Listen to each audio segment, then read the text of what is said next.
ఏంటి ఈ పని మనిషి ఇంకా రాలేదు? ఏంటే పొద్దున్నే నీలో నువ్వే కొనుక్కుంటున్నావు? ఈ పని మనిషి ఇంకా రాలేదత్తయ్య, అదే ఆలోచిస్తున్నా. అదేంటే 11 అవుతుంది ఇంకా రాకపోవడం ఏంటి? కాల్ చేయడానికి ఈ మధ్య బాగా డుమ్మాలు ఎక్కువైపోయినాయి అసలు. చూడుపో ఎవరో వచ్చినట్టున్నారు. ఏంటే ఇంత లేటుగా వచ్చావు? ఏం లేదమ్మగారు, కొత్తిల్లు దొరికింది నాకు, అందుకే లేట్ అయింది. అయ్యా అమ్మగారు, మీరు నేను ఒకటే డ్రెస్ వేసుకున్నాం ఇవాళ. అవునే అవును. సర్లేండి, మనలో మన మాట. ఇంతకీ ఎంత కొన్నారు ఈ చీర? ఎంత అంటే 3000 ఇది. ఏంటి 3000? ఎందుకమ్మగారు డబ్బులు అట్లా వేస్ట్ చేస్తారు? నేనైతే 150కే కొన్నా. మీరు కూడా నాతో వచ్చుంటే 2 చీరలు కలిపి 100కే ఇచ్చేవాడు. ఈసారి వెళ్ళినప్పుడు చెప్పండి, ఇద్దరికి డబ్బులు మిగులుతాయి. బాగైంది దీనికి. ఎంతసేపు షాపింగ్ షాపింగ్ అని రోడ్డు మీదనే ఉంటది. సర్లేవే, నువ్వు వెళ్ళి పని చూసుకో. సరే అమ్మగారు. చూసారా అత్తయ్య, దీనికి కూడా లోకువయ్యాను నేను. అవునే, ఇంత కష్టపడి ఇన్ని ఇళ్లలో చేస్తావు కదా, నీకు మొత్తం జీతం ఎంత వస్తుంది? ఎంతమ్మగారు, 15 ఇళ్ళు చేస్తే ఒక 60,000 ఇస్తారంతే. ఏంటి 60,000?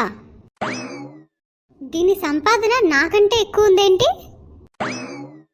అమ్మగారు, ఓ అమ్మగారు, ఏంటి ఇట్లా బిగుసుకుపోయిందిమా? అమ్మగారు లేవండి. ఏంటి ఏంటమ్మగారు అట్లా బిగుసుకుపోయినారు? నా జీతం చెప్తే. ఏం లేదు లేవే, నాకేదో గుర్తొచ్చిందిలే, నువ్వు వెళ్ళింకా. సరే అమ్మగారు, నేను వెళ్తాను. ఇంకా సాయంత్రం మా ఆయన ఐమాక్స్ తీసుకెళ్తా అన్నాడు. అబ్బో, నీ పనే బాగుంది కదే. పైసలకి పైసలు, ఎంటర్టైన్మెంట్కి ఎంటర్టైన్మెంటు. ఏదో అమ్మగారు అట్లా బతికేస్తున్నాము. ఈ సంవత్సరమైనా కాస్త జీతం పెంచండి అమ్మగారు, ఈఎంఐలు బాగా పెరిగిపోయినాయి. ఈఎంఐయా? నీకేం ఈఎంఐలు ఉన్నాయే? అయ్యా అట్లా అంటారేంది అమ్మగారు? మొన్ననే ఒక అదేంది 60 ఇంచ్ టీవీ కొన్నాము, వాషింగ్ మెషిన్ ఉన్నది, ఇంకోటి ఆ 2 డోర్ల ఫ్రిడ్జ్ ఉంటది కదా, అది కూడా కొంటమి. వామ్మో, ఇంకెందుకే జీతం పెంచడు? బాగానే ఉంది కదా మీకు. అన్నీ ఉన్నాయి కానీ అమ్మగారు, ఒక పెద్ద ఇల్లు లేదండి. మణికొండలో ఇల్లు కొందాం అనుకుంటున్నాము. వామ్మో అత్తయ్య, ఏం మాట్లాడుతుంది ఇది? నాకు పిచ్చెక్కుతుంది. ముందు దాన్ని పంపించేయండి. ఓసే ముందు నువ్వు వెళ్ళవే. నువ్వు ఇవన్నీ చెప్తుంటే నాకు బాధపడాలో లేక దేంట్లో అయినా దూకి చావాలనో కూడా అర్థం కావట్లేదు. అయ్యా మీరు మరీ అమ్మగారు, దీనికోసం ఎవరు చచ్చిపోతారు? కావాలంటే మీరు కూడా నాతో పాటు రండి, మీకు కూడా ఒక 10 ఇల్లు ఎతికి పెడతా. ఇది సూపర్ ఐడియానే. వెళ్ళవే, వెళ్ళు నువ్వు కూడా. నేనెందుకు వెళ్తా? బంగారం లాంటి మా ఆయన సంపాదిస్తున్నప్పుడు. వాళ్ళు ఎలాగో సంపాదిస్తారమ్మగారు, మనం వాళ్ళకంటే డబ్బులు సంపాదించాలి, లేకపోతే మాట వచ్చేస్తుంది ఇంట్లో ఖాళీగా ఉన్నామని. అవునే, అది కూడా నిజమే. కాదు కాదు, నువ్వు ముందు వెళ్ళిపోయి ఇక్కడి నుంచి. ఏంటి ఏమైంది? ఏంటి గొడవ? ఏం లేదులేండి, అయినా అన్నీ మీకు చెప్పాలా? ఏం లేదేంటి నీ మొహం? ఏం లేదురా, పని మనిషి ఉద్యోగం చేయమంటుంది. అవునా, మంచి ఐడియా కదే, చెయ్యొచ్చు కదా. ఎప్పుడు ఇంట్లో కూర్చొని నా తల తినకపోతే.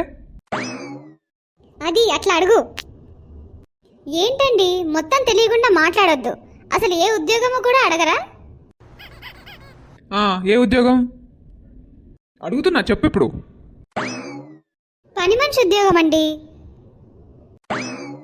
అవునయ్య గారు, నాతో పాటు వస్తే ఒక 10 ఇళ్లలో పని ఇప్పిస్తాను, 60,000 సంపాదించచ్చు. ఏంటి 60,000? ఏంటండి మీ ఇంట్లో జీతం చెప్తే ఇట్లా షాక్ అయిపోతున్నారు? అయ్యగారు, ఓ అయ్యగారు. ఓసే నీకొకటి చెప్పాలే. ఏంటండి ఈ ఉద్యోగాలు అవి వద్దంటారా? కాదే, ఇవే చేసుకో, పైసలకి పైసలు వస్తాయి. అవునవును, నేను కూడా వింటున్నాను అప్పటి నుండి. ఓసే నువ్వు కూడా వెళ్ళవే, 1,00,000 పైన సంపాదిస్తావు. నేనెందుకు వెళ్తా? సరిపోయారు ఇద్దరికిద్దరు. అవునత్తయ్య, ఇలా అయ్యారేంటి వీళ్ళు?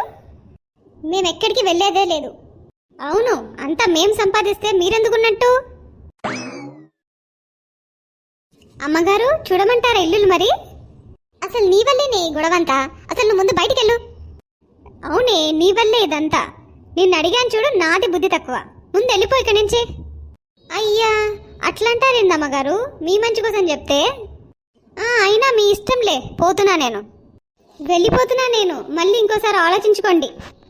ఒసే ఇంకా వెళ్ళలేదా నువ్వు?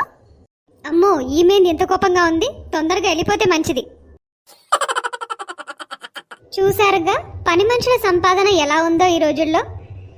ఈ వీడియో కానీ మీకు నచ్చినట్లయితే లైక్ చేయండి, షేర్ చేయండి, కామెంట్ చేసి చెప్పండి. ఇలాంటి మరెన్నో వీడియోస్ కోసం మన ఛానల్ని సబ్స్క్రైబ్ చేసుకోండి.